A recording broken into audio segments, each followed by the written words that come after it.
ഒരു നാടൻ വെള്ളരിക്ക കിച്ചടിയാണ് ഇന്നത്തെ നമ്മുടെ റെസിപ്പി.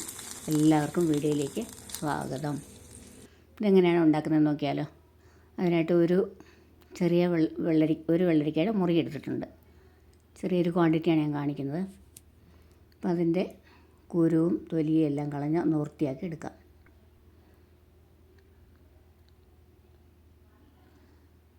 സദ്യക്കൊക്കെ ഒഴിച്ചുകൂടാനാവാത്ത ഒരു വിഭവമല്ലേ കിച്ചടി. പിന്നെ കിച്ചടികളെല്ലാം ഇതുപോലെയാണ് തയ്യാറാക്കുന്നത്. അപ്പം ഇത് വ്യത്യാസമുള്ളത് പാവയ്ക്ക, വെണ്ടയ്ക്ക ഇതൊക്കെയാണ് കിച്ചടി വെക്കുന്നതെങ്കിൽ നമുക്കതിനെ വറുത്തിട്ട് വേണം ഇതുപോലെ തയ്യാറാക്കാനായിട്ട്. ബാക്കി ഇതുപോലെ മത്തങ്ങ, ബീട്രൂട്ട് ഇതെല്ലാം നമുക്കിതുപോലെ ഇതേ രീതിയിൽ തന്നെ കിച്ചടി വെച്ചാൽ മതിയാവും. നിങ്ങൾ ആരൊക്കെ ചോദിച്ചിരുന്നു കിച്ചടിയുടെ റെസിപ്പി വേണമെന്ന്, അതുകൊണ്ടാണ് ഞാനിത് ഉൾപ്പെടുത്തിയതെന്ന്. അപ്പോൾ ഇതെല്ലാം ക്ലീൻ ചെയ്തിട്ടുണ്ട്.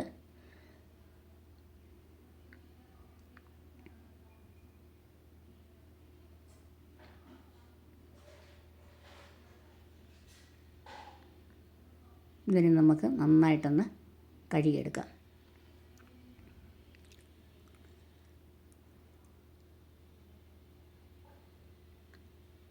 രണ്ട് മൂന്ന് പ്രാവശ്യം നന്നായിട്ട് ഒന്ന് കഴുകിയെടുത്തിട്ടുണ്ട്.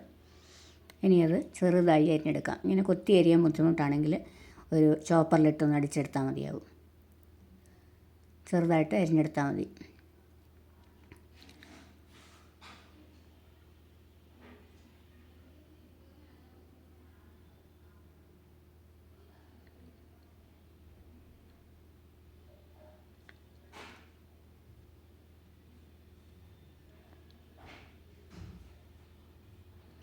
എല്ലാം ചെറുതായി അരിഞ്ഞെടുത്തിട്ടുണ്ട്. ഇനി നമുക്ക് ഒരു പച്ചമുളക് അതിലേക്ക് മുറിച്ചിട്ട് കൊടുക്കാം. ഒന്നും അധികം എരിവുള്ളതല്ലേ. കിച്ചടിയൊക്കെ എന്ന് പറയുന്നത് ഒരുപാട് എരിവ് കൂടിയ ഒരു കറിയല്ലല്ലോ.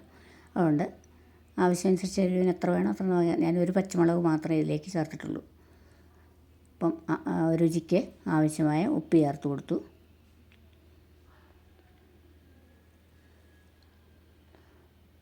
വെള്ളം ഒരുപാട് ചേർക്കേണ്ട ആവശ്യമില്ല. ഇതിനകത്ത് തന്നെ ജലാംശമുള്ള ഒരു ഇതാണല്ലോ വെള്ളരിക്കയൊക്കെ. അപ്പം കഷ്ണം ഇത് ഒരു സമയത്ത് നിന്നാൽ മതിയാവും. അടുപ്പിലേക്ക് വെച്ചിട്ടുണ്ട്.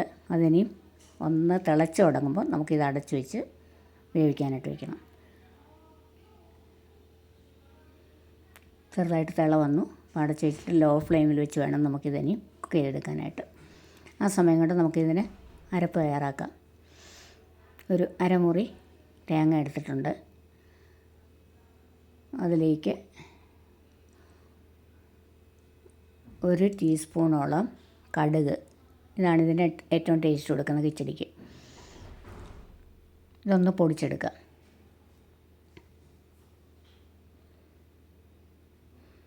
പൊടിച്ചെടുത്തിട്ടുണ്ട്. ഇനി അതിലേക്ക് നമുക്ക് തൈര് ചേർത്ത് ഒരു 1/2 കപ്പ് തൈര് ചേർത്ത് ഒന്ന് മിക്സ് ചെയ്തെടുത്താൽ മതിയാവും. അല്ലെങ്കിൽ നമ്മൾ പിന്നീട് കടുക് ചേർക്കുന്നെങ്കിൽ ഒന്ന് വേറെ അത് പൊടിച്ചിട്ട് ചേർത്താലും മതി. അപ്പോൾ ഇങ്ങനെയാകുമ്പോൾ ഈസി ഉണ്ട്. ചതച്ചെടുത്തു. നമുക്ക് കഷ്ണമൊക്കെ വെന്തിട്ടുണ്ടോ എന്ന് നോക്കാം. വെള്ളവും കറക്റ്റായിട്ട് വറ്റി വന്നിട്ടുണ്ട്. അഥവാ നിങ്ങൾ വെക്കുമ്പോൾ വെള്ളം കൂടുതലുണ്ടെങ്കിൽ ഒന്ന് തുറന്ന് വെച്ച് അല്പം സമയം ഒന്ന് വെച്ചാൽ മതി. അപ്പം വെള്ളം വറ്റി കിട്ടും. പിന്നീട് നമുക്ക് ഈ അരപ്പ് ചേർത്ത് കൊടുക്കാം. അരപ്പ് ചേർത്ത് ഒന്ന് ചെറുതായിട്ടൊന്ന് തിളയ്ക്കാനായിട്ട് വയ്ക്കണം.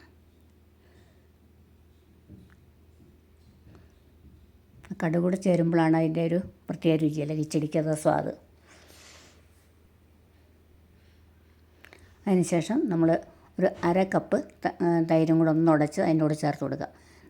ഇനി തിളയ്ക്കാൻ വെക്കേണ്ട ആവശ്യമില്ല. ചെറുതായി ഇങ്ങനെ ഇളക്കി ഒന്ന് ചെറിയൊരു ആവി വന്നാൽ നമുക്കിത് വാങ്ങി വയ്ക്കാം.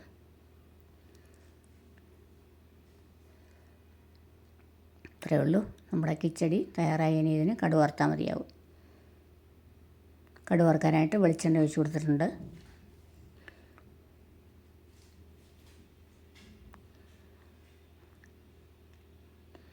വെളിച്ചെണ്ണ ചൂടായി വരുമ്പോൾ അതിലേക്ക് ഒരു 1/2 ടീസ്പൂണോളം കടുക് ചേർത്ത് കൊടുത്തിട്ടുണ്ട്.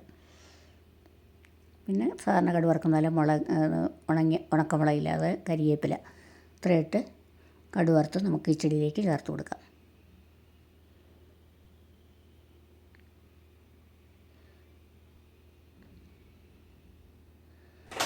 വളരെ ടേസ്റ്റി ആയിട്ടുള്ള നാടൻ കിച്ചടി ഇതുപോലെ തയ്യാറാക്കാം. വീഡിയോ ഇഷ്ടമായാൽ ലൈക്ക് ചെയ്യാനും ഷെയർ ചെയ്യാനും സബ്സ്ക്രൈബ് ചെയ്യാനും മറക്കരുത്. എല്ലാവരും ഹൈപ്പ് ചെയ്യണം. മറ്റൊരു വീഡിയോയിൽ നമുക്ക് വീണ്ടും കാണാം.